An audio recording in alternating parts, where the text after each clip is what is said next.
On New Year's Eve 2000, as a Moscow correspondent for American TV, I was assigned to Red Square to cover Y2K, a computer virus that could cause havoc with everything from air traffic control to nuclear missile systems. But the surprise was Y2K was all hype, and the shocker of the night came just across Red Square, where Boris Yeltsin caught us all off guard. The first democratically elected president of Russia announced he was stepping down, and a little-known figure would replace him. Vladimir Putin would take the reins of power and is on course to hold them almost as long as Soviet dictator Joseph Stalin. 18 years later, that little-known figure, a former KGB colonel, has become a powerful, some say disruptive force like few others. British Prime Minister Theresa May accusing Russia, led by Putin, of carrying out a nerve gas attack in Britain. This action has happened against a backdrop of a well-established pattern of Russian state aggression. There were 130 intercepts of Russian warplanes by NATO in 2017.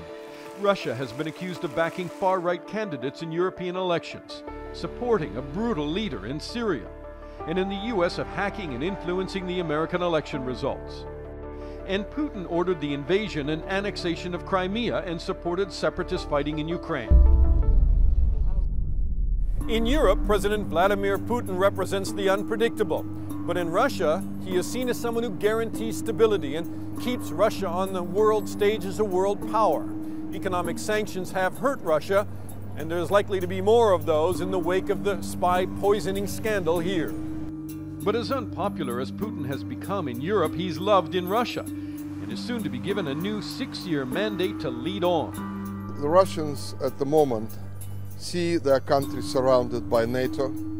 The Russians see that the country is challenged, has many threats, and Putin is probably the only candidate that can deal with this situation. Russia claims to be a democracy. Every 6 years, voters go to the polls and elect their president. That's what they will do March 18th. They will elect President Putin again. We can say that with certainty because no one credible has been allowed to run against him.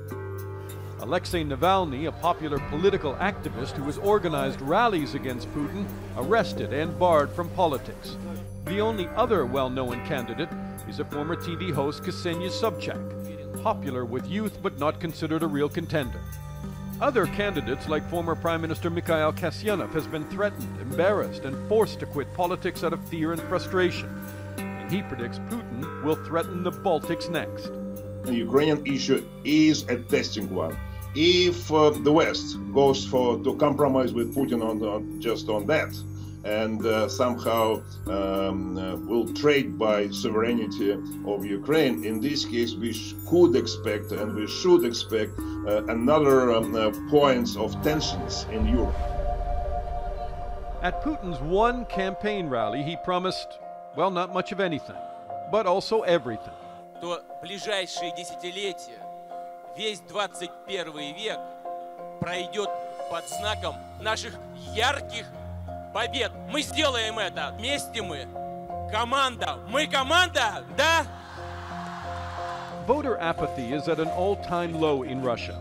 The election race is so predictable that Kremlin's hope to achieve 70% support and 70% voter turnout is challenging. So ads with half-naked women are being distributed saying, "See you at the polling station," to get people more interested in the election that everyone knows will end with Putin as president one more time, and at least until 2024.